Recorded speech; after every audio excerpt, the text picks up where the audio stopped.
ओह, आपको मिला एक? क्या बात है यार, ये दोस्तों बहुत ही बड़ा। ओह माय गॉड, उसके साइज को तो देखो एक बार। वाओ, क्या मैं इसे उठा सकता हूँ? ओके ठीक है, अभी उठाता हूँ। ओह क्या बात है, ओह माय गॉड, ये तो बहुत ही घिनौना है यार।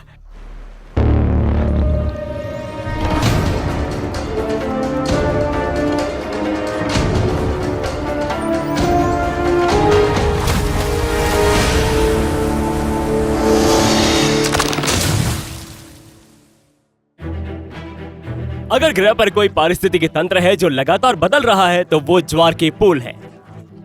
ज्वार के हर एक उतार चढ़ाव के साथ नई लहरें चट्टानों से टकराती है और ये पौधों और जानवरों की स्थिति को बदल देती है।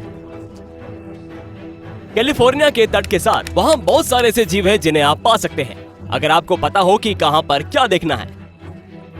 यहाँ पर एक छोटा सा धारीदार केकड़ा है। यहाँ ज्वारीय पुलों में निश्चित रूप से केकड़ों की कोई कमी नहीं है। हालांकि इस इलाके में नेविगेट करना मुश्किल हो सकता है क्योंकि ज्यादातर चट्टानें गीली और फिसलन भरी है।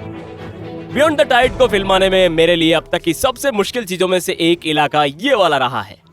मुझे दलदल और रेगिस्तान की आदत है। यहाँ सब कुछ चट्टानी और फिसलन भरा है। ये सब एक परत से ढका हुआ है। मुझे लगता है कि ये किसी तरह का शैवाल है और बहुत सारे आंख पैर समन्वय का उपयोग करते हुए जीवों की तलाश कर रहा हूँ यहाँ पर। और साथ ही हर कदम जो उठाता हूँ वो भी। तुम्हारा पैर किसी चीज से फिसल सकता है और ये चट्टानें बहुत ज्यादा नुकीली है। यहाँ चोट लगना बहुत ही आसान है और मुझे यकीन है कि तुम्हारे लिए मार्क ये और भी मुश्किल है। अभी तुम इन चट्टानों पर संतुलन बनाकर ये तस्वीरें लेने की कोशिश कर रहे हो। घर पर दिखाओ सबको, ये आसान नहीं है ना? ठीक है, चलो इसी तरह चलते हैं और देखते हैं कि हम क्या पा सकते हैं।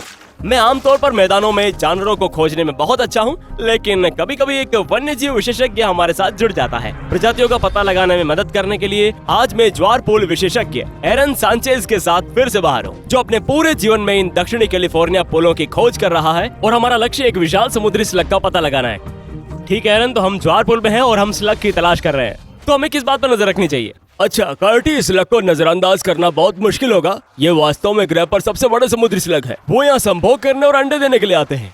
ठीक है, जब आप कह रहे हैं कि बड़े हैं तो इसका मतलब 5 या 6 इंच की लंबाई के हैं या उससे भी बड़े की बात कर रहे हैं हम लोग? हम शायद 3 फीट से थोड़ा कम की बात कर रहे हैं। 3 फीट का स्लग? तब तो ये नजरों से बच नहीं पाएगा। हाँ ठीक है, तो खोज शुरू करते हैं। खोज जारी थी और मुझे विश्वास था कि मैं इनमें से किसी एक विशालकाय स्लग को जरूर पा सकता हूँ। मेरा मतलब है अगर वे उतने ही बड़े हैं जितने एरन कह रहे हैं तो उनमें से एक को ढूंढना आसान होना चाहिए, है ना? हम इन सभी परतदार चट्टानों के बीच लगभग 45 मिनट से खोज कर रहे हैं। सब जगह पर देख लिया। एरन ने तो कहा था कि ये आसान होने वाला है, पर अभी तक तो मिला नहीं। हम खोज जारी रखते हैं, दांतेदार चट्टानों पर, दरारों में, घुटनों तक गहरे तालाबों में भी और यहाँ तक कि चट्टानों के नीचे भी। मैं कहूंगा कि इनमें से किसी एक स्लग को ढूंढने की संभावना न के बराबर लग रही है। ज्वार वापस आ रहा है और मैंने तो सिर्फ केकड़े केकड़े और केकड़े ही देखे हैं। हर्मिट केकड़े, धारीदार केकड़े, बैंगनी किनारे के केकड़े, कोई विशाल का स्लग नहीं देखा। ज्वार वापस आने के साथ ऐसा लग रहा था कि विशाल समुद्री स्लग की हमारी खोज समाप्त होने वाली है। लेकिन अगर कोई जानता है कि समुद्री जीव को कैसा ढूंढा जाता है तो वो है निश्चित रूप से एरन। ढूंढ रहा हूँ, कोई बड़ा स्लग नहीं। ओह, आपको मिला एक? क्या बात है यार, ये दोस्तों बहुत ही बड़ा। ओह माय गॉड, उसके साइज को तो देखो एक बार।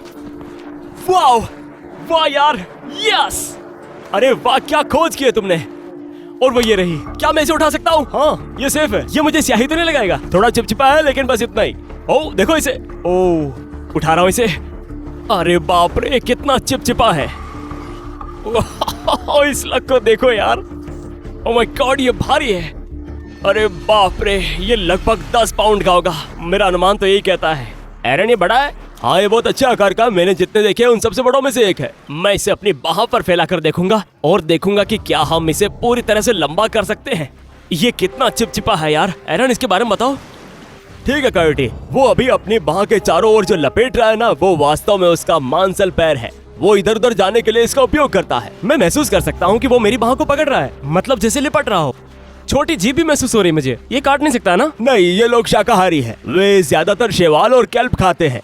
और इनमें एक आंतरिक खोल है ना? इसमें सभी अंग कहाँ है वैसे? इसमें एक आंतरिक खोल है बस। ये थोड़ा नरम है और प्रोटीन से बना है, और यही वो चीज है जिसकी रक्षा इसके पैर के ये विस्तार, जिन्हें पेरापोडियम कहा जाता है, कर रहे हैं। मैं समझ सकता हूँ कि आप इनमें से किसी एक पर ठोकर खाने से क्यों चूकेंगे। मुझे स्वीकार करना होगा, मैं अभी मार्क से बात कर रहा था। मुझे इनमें से किसी एक स्लग को खोजने की हमारी संभावना पर वाकई संदेह है।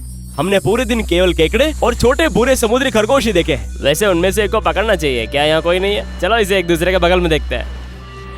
ठीक है, आपको इनमें से कोई एक भूरा समुद्री खरगोश मिला।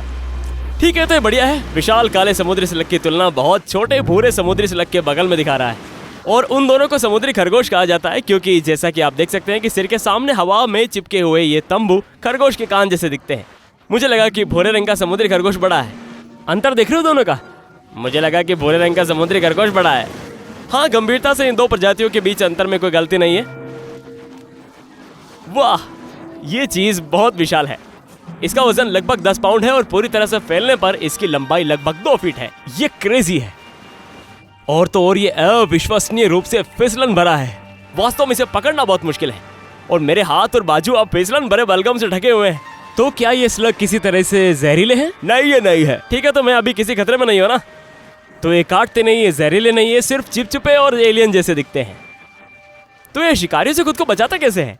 अच्छा, आप जानते हैं इन लोगों के पास कैलिफोर्निया समुद्री खरगोश जितने शिकारी नहीं है, शायद उनके आकार के कारण। तो ये जहाँ है वही रहते हैं और चट्टानों में अच्छी तरह छुपे रहते हैं। मैं सोच भी नहीं सकता कि कौन इसे खाने की कोशिश करेगा।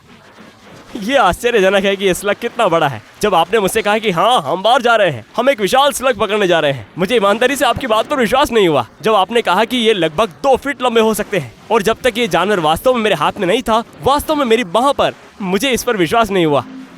ये आश्चर्यजनक है बिल्कुल। अच्छा एरन, हमने आपको यहाँ आमंत्रित किया और आप यहाँ पर आए सैन पेड्रो में ज्वारीय पुल में जीव खोजने के लिए। उसके लिए आपका बहुत बहुत धन्यवाद। ये है एक बहुत बड़ा काला स्लग। मैं हूँ कैटी पीटरसन। बहादुर बनो, तूफान बचाओ। हम मिलेंगे आपको अगले रोमांच पर। हमने धीरे से इन 2 चिपचिपे स्लग को उनके संबंधित पूल में वापस रख दिया और देखा कि वो धीरे धीरे अपनी जगह में वापस लौट रहे हैं। मुझे लगता है कि ये कहना उचित है कि ये जीव जितने आदिम हो सकते हैं उतने ही आदिम हैं, और जबकि ये अविश्वसनीय रूप से विचित्र दिख सकते हैं, ये ज्वार पुल पारिस्थितिकी तंत्र का एक महत्वपूर्ण हिस्सा है। एरन की ज्वार पुल फोटोग्राफी को देखना सुनिश्चित करें उनके इंस्टाग्राम अकाउंट @waterboard या उनकी वेबसाइट waterboardmedia.com पर।